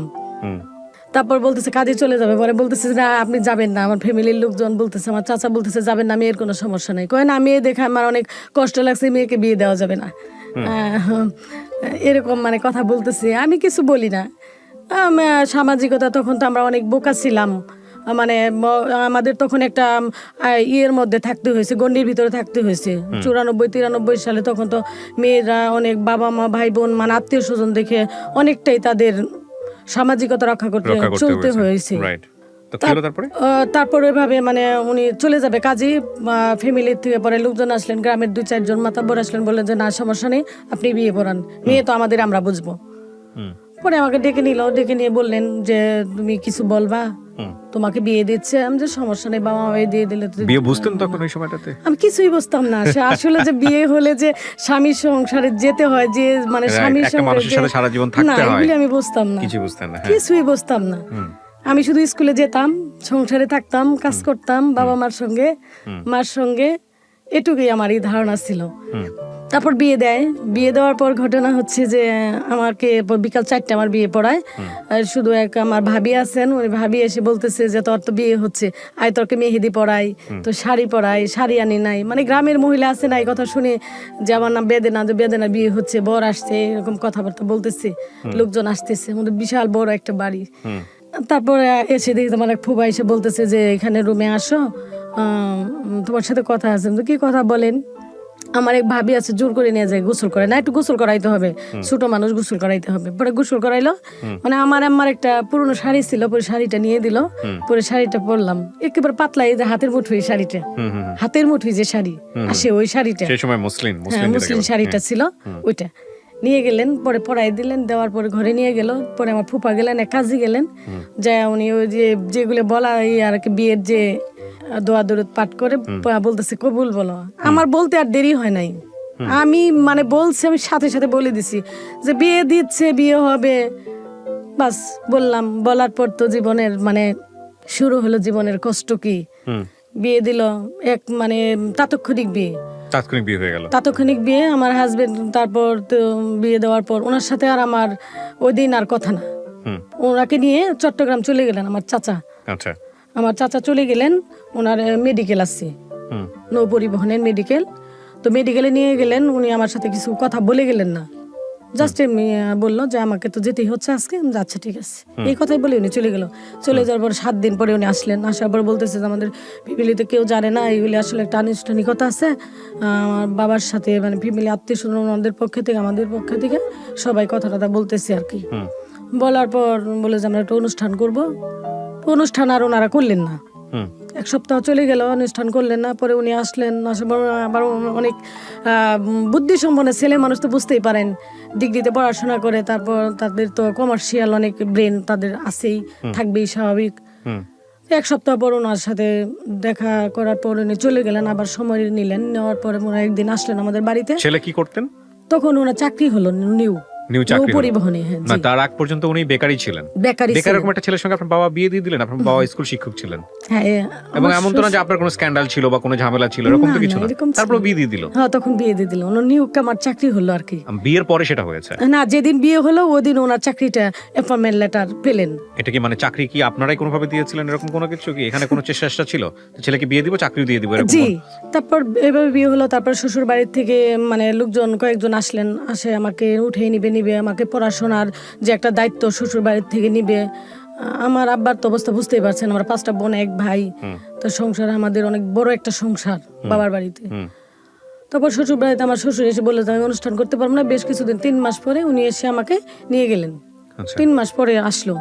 এর মাঝে আমার শ্বশুর আসতেন, আমাকে আদর করতেন, আমার শ্বশুর বৌমা বলে ডাকতেন। তারপর আমি শ্বশুর বাড়িতে যাই। শ্বশুর বাড়িতে আমার দেবর ভাসুর এরা ফ্যামিলিতে আছেন। আমাকে পড়ালেখার দায়িত্ব শ্বশুর নিয়েছেন।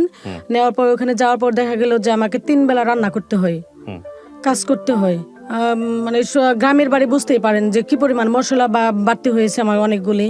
ঘর ঝাড়ু থেকে রান্না বান্না, মোছা, তারপর ওই কাজ যত আছে মানে কাপড় ধোয়ার থেকে সমস্ত কাজ আমাকে করতে হয়েছে। সকাল মানে ভোরে উঠতে হয়েছে গ্রামের বাড়ি, মানে একটু লেট করে তো ওঠার সম্ভাবনা কখনোই ছিল না। রাতে আজানের সময় উঠতে হয়েছে। ওঠার পর সারাদিন মানে কন্টিনিউ কাজ করতে হয়েছে। যদি আমি পড়াশোনার কথা বলতাম দেখা যাইতো যে সবাই রাগ করতেন, কিসের পড়াশোনা, বউ মানুষ পড়াশোনা করতে হবে না, পড়াশোনা করে কি হবে। তখন আপনি ক্লাস 9-এ পড়ছেন? তখন আমি ক্লাস 9-এ পড়ি। রাইট। রাত 10টা পর্যন্ত আমার ভাসুর বিজনেস করতো, আমি বসে থাকতাম। ভাসুর আসতো, দেবর বন্ধু বান্ধব নিয়ে আড্ডা দিত, মানে বিজনেস করতো। ওরা আসতো রাত 10টা 11টায়, অনেক সময় 12টা 1টা বেজে যাইতো, আমি বসে থাকতাম। আপনার পড়াশোনা ব্যাঘাত ঘটতো? হ্যাঁ, ব্যাঘাত ঘটতো। আমি হাজবেন্ডকে বলতাম যে কি ব্যাপার, আমাকে তো পড়াশোনা করতে হবে, আমি তো পড়াশোনা করবো, আমার বাবা পড়াশোনা করাবে বলছে, আমার শ্বশুরও বলছে পড়াশোনা করাবে, আমাকে তো এখানে পড়াশোনা হচ্ছে না।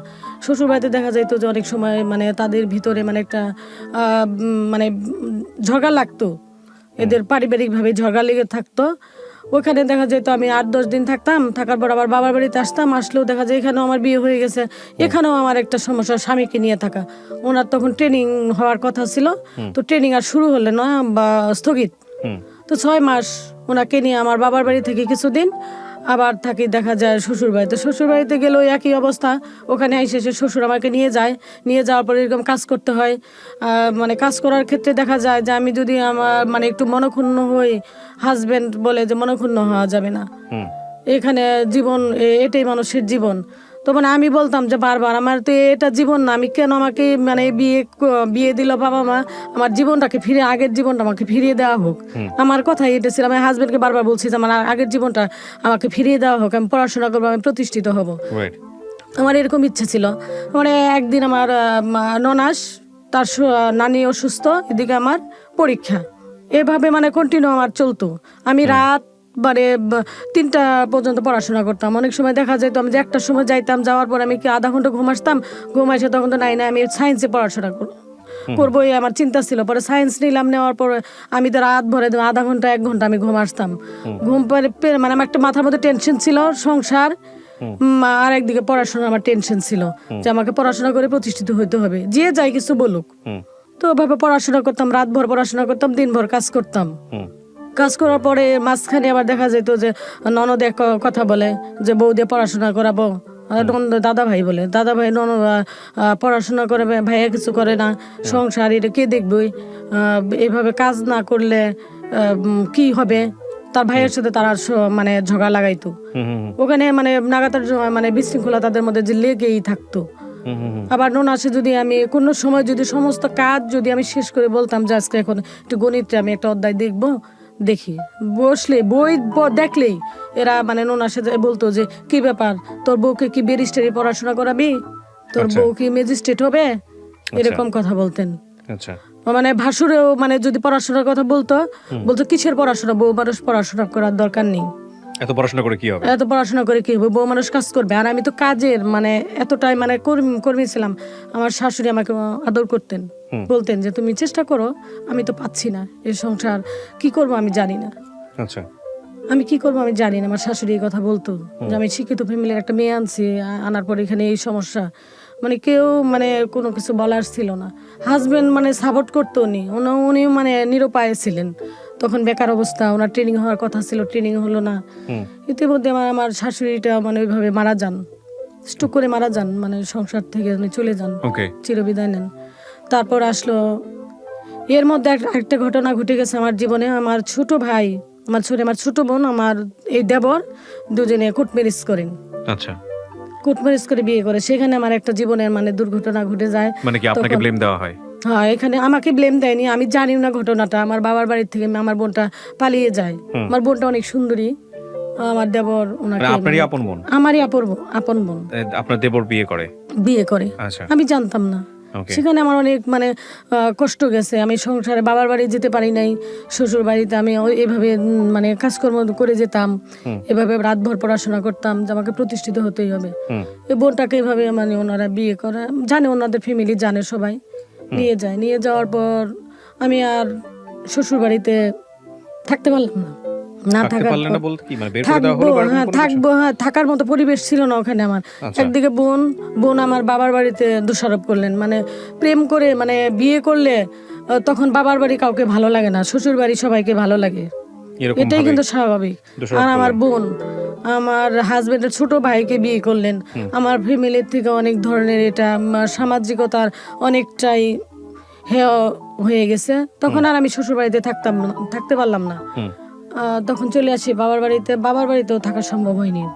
আচ্ছা, দুই জায়গাতেই মানে একটা মানে এতটা মানে জীবনের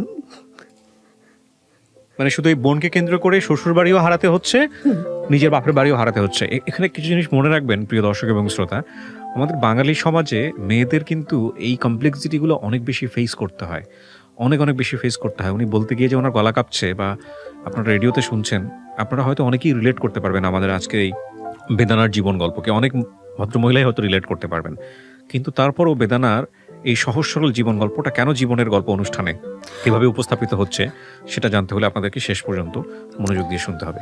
আমার বউ জানতেন যে আমার শ্বশুর বাড়িতে অনেক সমস্যা, জানতেন। জানার পরও সে এই কাজটা করেছে। আমার দেবরের সাথে এইভাবে বিয়ে করেন। তখন আর আমি নিঃস্ব, শ্বশুর বাড়ি থাকতে পারি না, বাবার বাড়ি থাকতে পারি না, যাবোটা কোথায়?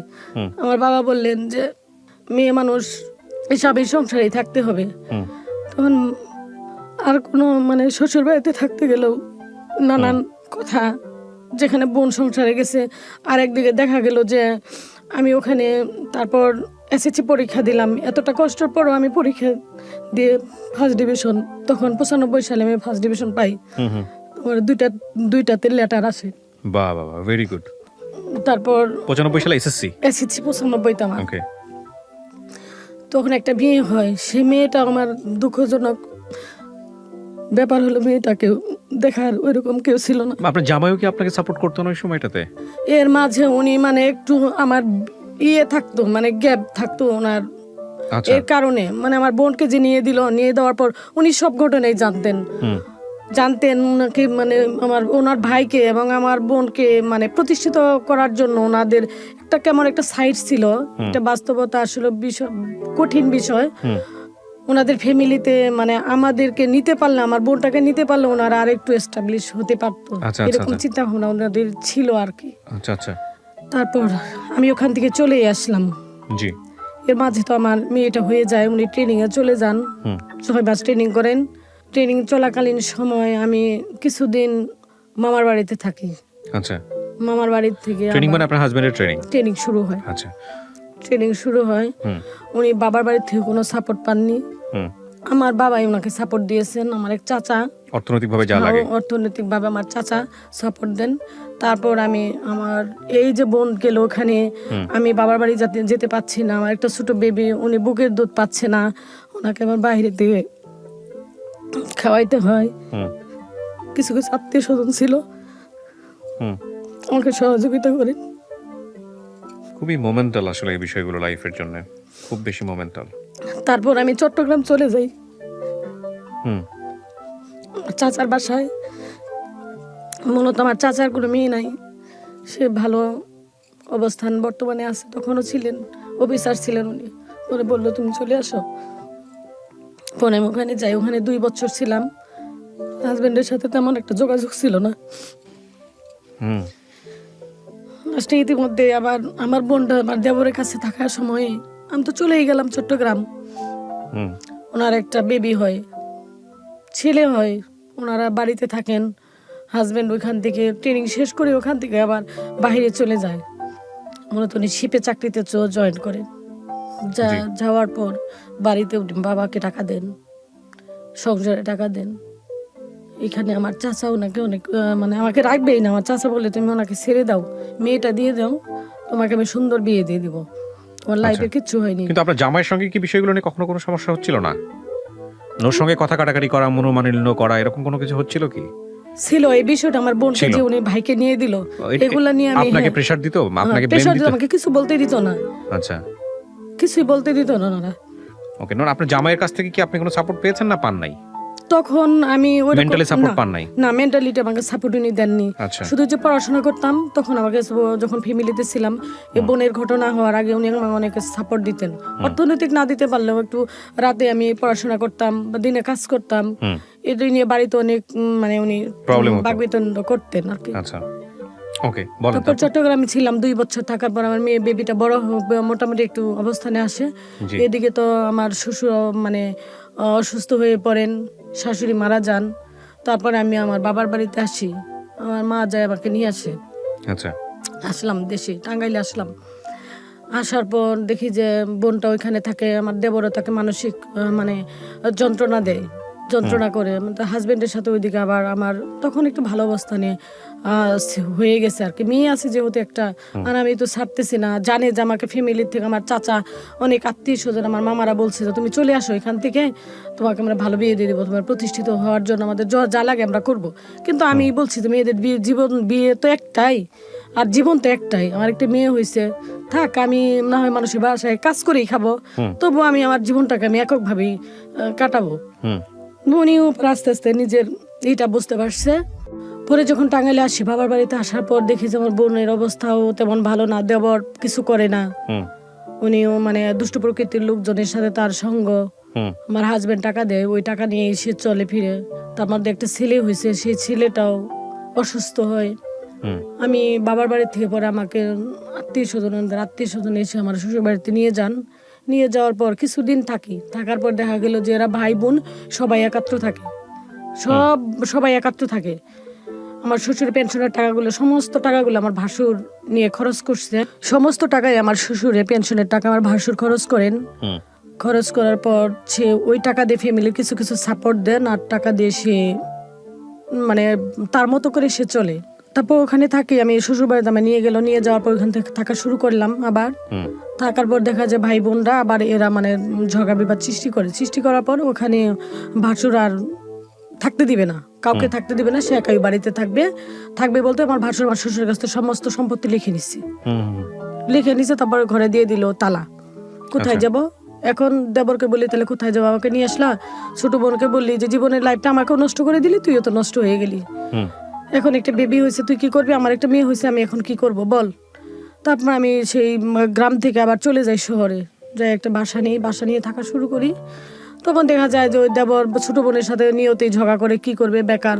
আমার হাজবেন্ড কিছু কিছু টাকা দেয়, মাসে 5,000 টাকা দিয়ে আমাদের বাসা ভাড়া দেই, 2,000 টাকা, আর দিয়ে 3,000 টাকা দিয়ে আমরা চলি। বাবার বাড়ি থেকে ধান নেই, চাল নেই, এটা সেটা আমার আম্মা পাঠিয়ে দেয় বা এসে নেই। থাকা শুরু করলাম, থাকতে থাকতে দেখা গেলো যে দেবরকে আবার বিদেশ পাঠিয়ে দিলাম।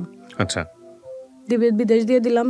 তখন আমি 1.5 লক্ষ টাকা দিয়ে বিদেশ দিলাম। আমার 9 ভরি স্বর্ণ ছিল, আমার হাজবেন্ডই দিয়েছিল সিঙ্গাপুর থেকে এনে, সেই স্বর্ণগুলো বিক্রি করে দিলাম। সে দেবর আর আমাকে সে টাকাগুলি দেয়নি। আমি তো সংসার এভাবে ওই চট্টগ্রাম যে গেলাম, ওই চট্টগ্রাম থেকে আবার আসলাম, এসে সংসার শুরু করলাম। সংসার থেকে আবার শুরু হয়ে এই সন্তান ছেলে আবার আমার উনি আসলে আবার সংসার শুরু হয়। আমার আবার সংসার শুরু করি। ছেলেটা হওয়ার পর থেকে নিয়ে দেখা যায় যে সামাজিকভাবে ওনারা মানে সংসার থেকে আবার আত্মীয় স্বজন এসে বারবার ওনারা বিশৃঙ্খলা সৃষ্টি করে। যে আমাকে মানে ওনার অর্থের দিকে একদিকে লোভ করে, আরেকদিকে আমার সন্তান নিয়ে আমি প্রতিষ্ঠিত হচ্ছি, এগুলা নিয়ে ওনারা মানে বারবার আমাকে মানে মানসিক যন্ত্রণা যেটুকু দেওয়ার দরকার, মান সম্মান থেকে নিয়ে সবকিছুতেই আমাকে হেয় করার অনেক চেষ্টা করছে ওনারা।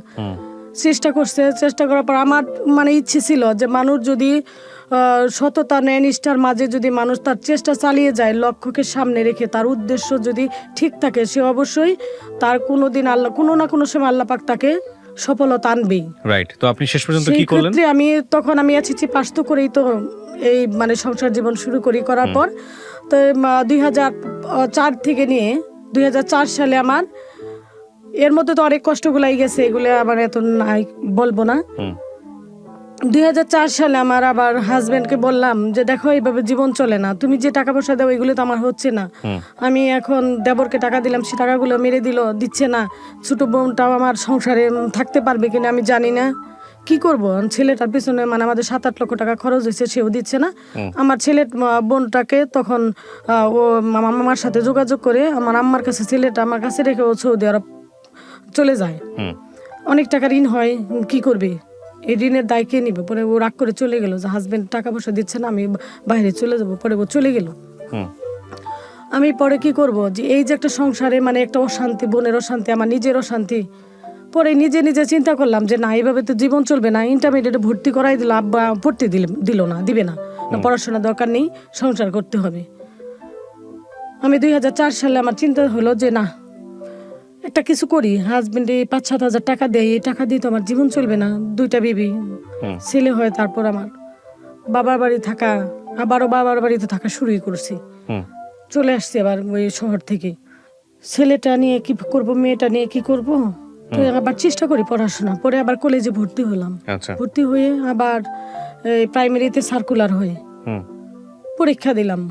তো রাত দিন সংসার করি, কাজ তো করতেই হয়, ওরকম রেগুলারই কাজ করতে হয়, বাবার বাড়িতেও কাজ করি। হুম তো পরীক্ষা দিলাম, তারপর প্রাইমারিতে পরীক্ষা দিয়ে মানে আমি এসএসসি পাশের পরেই পরীক্ষা দেন নাকি হ্যাঁ, জি। এসএসসি পাশের পরে? হ্যাঁ, পরে তখন তো 2005-6 এসেছি পরীক্ষাতেই ওই Primary school প্রাইমারি teacher। হ্যাঁ করা যেত আর কি। পরীক্ষা দিয়ে আমি 2004-এ টিকি। টেকার আচ্ছা। পর মানে আমার কোনো লবিং ছিল না, কার সাথে কি বলবো বলতে পারি না। পরীক্ষা দিলাম, ভাইবাতে আমাকে করে দিল, ক্যান্সেল করে দিল। আবার 2005-এ আমার আবার পরীক্ষা, আবার সুযোগ পেলাম। হুম তখন আমি পরীক্ষা দিলাম, পরীক্ষা দিয়ে তারপর আমি টিকি আসছে, আমার রেজাল্ট হয়েছে যে আমি আবারও টিকেছি। আচ্ছা টিকার পর তখন আমার চিন্তা হলো যে আমি এই বছর আমি থেমে থাকবো না। কারণ হচ্ছে যে আমি যদি থেমে থাকি তাহলে আমার এই চাকরিটা এই বছর হবে না। হুম আমি আবার যখন এই পরীক্ষাটা দিব তখন আমার হাজবেন্ড দিতে দিবে না। আমি এই অ্যাপ্লিকেশনটা রেখে দিছিলাম এখানে, আবার এই অ্যাপ্লিকেশনটা রেখে দিছি দিয়ে আমি আবার চট্টগ্রামে গেছি আমার চাচার বাসায়। হাজবেন্ড কি করলেন, উনি বললেন যে তোমাকে পরীক্ষা দিতে হবে না, চাকরি করতে হবে না, তোমাকে 5,000 টাকা প্রতি মাসে দিব, তোমার আবার চাকরি করতে হবে কেন? আমি বলছি এগুলি কোনো কিছু বলার দরকার নাই, তোমার অনেক হয়েছে, আমার নিজের মতো আমাকে দাঁড়াইতে হবে। এটা আমার এটা যদি আমি না করি তাহলে আমার জীবন কখনোই আমি টিকে থাকতে পারবো না। আমার জীবন ছন্ন বিচ্ছিন্ন হয়ে যাবে। আগে তো বুঝি নাই, এখন একটু হলেও বুঝি। তো আমি অ্যাপ্লিকেশনটা রেখে চলে গেছি ওয়ার্ডরোবের উপর। আমার মামাকে বলছি যে মামা তুমি করো তো, অ্যাপ্লিকেশনটা রেখে আসছি, তুমি নিয়ে যা জমা দিয়ে দিও পোস্ট অফিসে। তখন আমার হাজবেন্ড তখন 7 টাকা মিনিট কথা হইতো, বুঝছেন। মামাকে ঋণ দিছে, ওনার মোবাইলে 7টা টাকা ছিল, আমি বললি আমি 1.5 টাকা খরচ করছি। 1.5 টাকা খরচ করার পরে উনি আমার বাসায়, আমার চাচার বাসায় উনি আমাকে মানে মানে রাগ করার পরে উনি আমাকে একটা থাপ্পড়ি দিলেন। আমার হাজবেন্ড আমাকে থাপ্পড়ি দিলেন। আমার মোবাইল কেন ধরছো তুমি, তোমাকে কে রিং দিতে বলছে, তুমি কেন রিং দিলা, তোমাকে কে চাকরি দিবে, চাকরি কি এটা হাতের মোয়া, এরকম কথা শুরু করলো। পরে কিছু গ্লাস ছিল কাচের, সেই গ্লাসগুলো ভেঙে ফেললো। পরে আমার চাচি তো অবাক হয়ে গেল, চাচিকে আমি আম্মা বলে ডাকি। পরে আম্মা আসলো, আসার পরে বললো যে এটা কাজটা তো ভালো হয়নি, জামাই মানুষ কি বলবো। পরে দিছে, জমা দিয়েছে মামা, দেওয়ার পর তো পরীক্ষা দিলাম, পাশ করলাম। উনি তখন চাকরিতে ছিলেন। আমার অ্যাপয়েন্টমেন্ট লেটার আসলো, ওই যে পরীক্ষা দিলাম ভাইবাতে। তারপর তখন তো ভাইবাতে যখন আমি যাই, আমি তো রেগুলার আসলে এসেছি পাস, আমাকে কি প্রশ্ন করবো, ভাইবা বোর্ডে কে আছে কে থাকবে, এই নিয়ে আমার মাথায় টেনশন জন্মগ্রহণ করলো। তো আমার আব্বা ছিলেন প্রাইমারি প্রধান শিক্ষক, বললেন যে তাহলে এক কাজ করো মা, তুমি তো তোমাকে আমার ইচ্ছে ছিল অনেক কিছু করা, তোমাকে ডাক্তার বানানোর, কিন্তু আমার ভাগ্যে তো হবে না, আমি সেটা নিজের পায়ে নিজেই কোরাল দিয়েছি। তাহলে এক কাজ করো আম্মু, তোমাকে তো তুমি রেজাল্ট ভালোই হয়েছে, তো ডিপি অফিসে যাই স্যারকে বলি। আব্বা আমাকে নিয়ে গেল, বললেন যে স্যার দেখেনি যে আমার মেয়েটা, আমি তো সে ভুল করে মেয়েটাকে ছোট সময় বিয়ে দিয়ে দিছি, মেয়েটা তো পরীক্ষা দিছে, পাশ করছে, স্যার আমার তো মেয়ে এমনি তো আমার দিকে তাকায়, আমার মেয়েটাকে চাকরি দিতে হবে, আমার একটা কোঠা আছে, সে কোঠাতে দিতে হবে। স্যার বললো আচ্ছা ঠিক আছে, সমস্যা নেই। তারপর আসলাম, আসার পর যে প্রতিনিয়ত পরীক্ষা হচ্ছে, ভাইবা পরীক্ষাতে আমি প্রতিদিন সেই ঘাটাল থেকে ছেলে মেয়ে রেখে, পিছিয়ে একটা মেয়ে ছিল আমার, কাজের মেয়ে ছিল, ওর কাছে রেখে আমি প্রতিদিন আব্বার কাছে রেখে আমি টাঙ্গাইলে চলে আসি। ভাইবা বোর্ডে কাকে কি প্রশ্ন করে আমি দরজায় দাঁড়াই থাকি, বলি একজন লোক বের হলে বলি জাপা এরকম খাতা রেখে বলি জাপা কি প্রশ্ন করলো, কি বললো, কি প্রশ্ন করলো, 2-1টা বলেন। এইভাবে আমি 15 দিন আসছি। এসে ওইগুলো নিয়ে যায়, রাতে আমি যাই ওইগুলো আমি স্টাডি করতাম। করার পর আমার ভাইবার যেদিন পরীক্ষা হলো, সে পরীক্ষা দিলাম, ইনশাল্লাহ আমি ভালো, আমার যে কয়েকটা প্রশ্ন করেছেন আমি সবটি প্রশ্নের উত্তর দিলাম। দেওয়ার পর রেজাল্ট হলো, আমি পাশ করলাম। তবে এলাকাতে মানুষ অনেকেই অনেক ধরনের কথা বলতো যে আমি কেন টাঙ্গাইলে যাই, কি ব্যাপার, আমাকে নিয়ে একটা মানুষের যে একটা মন্তব্য সৃষ্টি হলো। তো সবাই জানতো না যে আমি আসলে কি কাজে যাচ্ছি। আমার চাচারাও একটা আলোচনা করতো, কেন ও যায়, স্বামী থাকে না কাছে, কি ব্যাপার, কি ঘটনা। পরে যখন শুনলো যে ঘাটাইলে যখন রেজাল্ট হলো, হওয়ার পর সবাই অবাক, আমার নাম আসছে, অনেকের নাম আসবো, অনেকেই এমপি, মন্ত্রী, সচিব, এদের চাকরি হবে, অমুকের চাকরি হবে, তমুকের চাকরি হবে। একটা মেয়ের চাকরি হবে ঘাটাইল থানার, সে মেয়েটার নাম নিয়ে অনেক কিছু আলোচনা আগেই হয়েছে, কিন্তু আমার নাম কেউ জানতো না। হওয়ার পর দেখি যে সকালবেলা রেজাল্ট হয়েছে, দেখি যে লোকজন আমার বাসায় এসে মানে হাজির। আমি যে কি ব্যাপার, বলতেছে যে আপনার তো প্রাইমারিতে চাকরি হয়েছে। আমি যে তাই নাকি? বাহ, আমি তো আশ্চর্য হয়ে গেছি, কয় যে আপনি জানেন না? আমি বলছি না, আমি জানি না তো এটা। মানে সরকারি স্কুলে, হ্যাঁ, সরকারি প্রাথমিক বিদ্যালয়। প্রাথমিক বিদ্যালয়ে চাকরি হয়। তারপর কত সালে আপনার চাকরিটা হয়? 2006 হয়। 2006, হ্যাঁ। তারপর এভাবে চাকরি হয়, চাকরিতে শুরু করার পর তো এই সংসার জীবন এভাবে চলে আসছি। তারপর মেয়েটা আস্তে আস্তে, ওর আব্বু তো কাছেই থাকে না। আপনার জামাই এটা নিয়ে কোনো সমস্যা করলো না চাকরি হওয়ার পরে, যেন চাকরি করতে পারবা না এরকম কোনো কিছু? না, তখন তো শুনে অনেক খুশি। প্রাথমিক সে support বিদ্যালয়ে, করেছে? হ্যাঁ, তখন সে সাপোর্ট করলো। আপনি কি এর পরে পড়াশোনা করেছেন এসএসসির পরে? জি, এসএসসির পর আমি ইন্টারমিডিয়েট পাশ করি ঘাটাল জিপিজি বিশ্ববিদ্যালয় থেকে, উন্মুক্ত বিশ্ববিদ্যালয় থেকে বিএসএস কমপ্লিট করেছি। আচ্ছা, মানে এরপর আপনি এখনো শিক্ষক আছেন? জি, এখনো শিক্ষক আছি। কোথায় শিক্ষকতা করছেন? আমি গারট্ট সরকারি প্রাথমিক বিদ্যালয়ের সহকারী শিক্ষক। তো আপনি গল্পটা কেন বললেন রেডিওতে? থাকে না যে কারণে বলতে এসেছি বা এরকম কোনো কিছু? গল্পটা বলতে আসছি যে আমি যে এত কষ্টের মাঝে যে আমি এই পর্যন্ত আসছি, আমি এই যে শিক্ষকতা করতেছি, তার মাঝে আমি এই সংসার জীবনে ছেলে মেয়েকে নিয়ে আমি এককভাবে সংসার চালিয়ে আসছি। মেয়ে আমার বিবিএ পড়তেছে বগুড়া একটা কলেজে, আর আমার ছেলে এখন বর্তমানে তেজগাঁ কলেজ ইন্টারমিডিয়েট ফার্স্ট ইয়ারে। না, সেটা ঠিক আছে, আপনার ছেলের মেয়ের সাকসেস আছে, কিন্তু আপনি আপনার গল্পটা কেন বললেন? আমার গল্প বললাম এজন্য যে আমি তো আমার বিয়ের জীবন থেকে নিয়ে, মানে বাল্য বিবাহ, যেটা বলে বাল্য বিবাহ হয়, সেখানে আমি সংসার জীবনে যে অনেক ঘাত প্রতিঘাত আমি ওভারকাম করে আবার মাঝে এসে আমি পড়াশোনা চালিয়ে এই একটা গভর্নমেন্ট সার্ভিস নেওয়া। বিষয়টা হচ্ছে এরকম যে আপনি যদি পারেন তাহলে আরো সব মেয়েদেরকেও পারা উচিত, বিষয়টা আসলে তাই। এবং সেখানে আমিও একটু যোগ করি প্রিয় দর্শক এবং শ্রোতা, সেটা হলো যে যেই বেদানার গল্প আমরা আজকে এখানে তুলে ধরলাম খুব স্বল্প সময়ের মধ্যে, স্টোরিটা খুব ছোট, হয়তো ইলাবোরেটলি আরো বড় করা যেতে পারতো। যে মানুষগুলোকে নিয়ে উনি বলেছেন সেগুলোর পরিচয়, আইডেন্টিটি আমরা এখানে তুলে ধরিনি, সেগুলো কম বেশি আমাদের প্রত্যেকের জীবনেই আছে। আমাদের সেটা বড় কথা নয়, বড় কথাটা হচ্ছে যে এই ধরনের অবস্টাকল, এই ধরনের বাধা কিন্তু আমরা প্রত্যেকেই আমাদের জীবনে ফেস করি, প্রত্যেকেই করি কম বেশি। কিন্তু বাধা নিয়ে বিশেষ করে আমাদের নারীদের সামাজিকতার জায়গাটাতে, একটা মেয়ের বিয়ে হয়ে যাওয়ার পরে আমরা যেটা দেখি যে অনেকে বিশ্ববিদ্যালয় থেকে পড়াশোনা করার পরে, বিয়ে করার পরে আর কিছুই করে না, যে ঠিক আছে পড়ছো ভালো কথা, ওই বিয়েটাই এখন জীবন, বিয়েটার পরে সংসার করে যাও। কিন্তু স্বকীয়তার জায়গাটা তো একটা মানুষকে বিলং করতে হবে। আপনি ধর্মীয়ভাবে যদি চিন্তা করেন বা বৈজ্ঞানিক, মানবিক বা যেই অঙ্গনেই আপনি চিন্তা করেন না কেন, যে একটা মানুষের সারা জীবন ধরেই শুধুমাত্র দেবার না, নিজেরও কিছু পাওয়ার থাকে, এবং সেই জায়গাটি থেকে স্বাধীনভাবে ডিসিশন নেয়ার যে ক্ষমতাটা, সেটা একটা মানুষ তখনই অর্জন করতে পারে যখন তার স্বাধীন ইনকামের ব্যবস্থাটা হবে। আজকে আমি যে উদাহরণটা আপনাদের সামনে এখানে এনেছি, উনি একেবারেই প্রত্যন্ত অঞ্চলের একজন মানুষ। ক্লাস 9-এ পড়ার সময় ওনার বাল্যবিবাহ হয়ে গেল, তারপরে উনি প্রাইমারি স্কুলের টিচার হলেন, আজকে উনি অনার্স পাস করলেন, তারপরে উনি এখন একটা সমহিমায় প্রতিষ্ঠিত। তো আমি এই কথাটা এই কারণেই বলেছি যে গ্রামের অনেক মেয়েরাই আছেন যারা এইভাবে অনেক সময় বাধ্য হয়ে এরকম একটা সংসারে এরকম বিরূপ পরিস্থিতির মুখে পড়েন, তারপরেও জীবনে সফলতা আনা সম্ভব, তারপরেও ঘুরে দাঁড়ানো সম্ভব, শুধুমাত্র মনোবলটা যেন অটুট থাকে, শুধুমাত্র নিজেকে গিভ আপ যেন আপনি না করেন, যে না আমাকে জীবনে একটাই পৌঁছাতে হলে আমাকে পরিশ্রম করতে হবে, ধৈর্য ধরে এগিয়ে যেতে হবে। So that is the thing.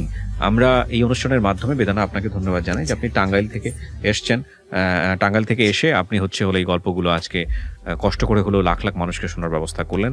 আমরা অনেক দিন পরে আমরা আবারও নতুন করে প্রোগ্রাম করছি জীবন গল্পে। আজকে হয়তো খুব ছোট করে স্টার্ট করা হলো, বাট আমরা চাই আরও কিছু চমৎকার গল্প নিয়ে আপনাদের সামনে আসতে। সবাই অনেক অনেক ভালো থাকুন প্রিয় দর্শক এবং শ্রোতা। আজকের মতো এখানেই শেষ করছি। শুভরাত্রি।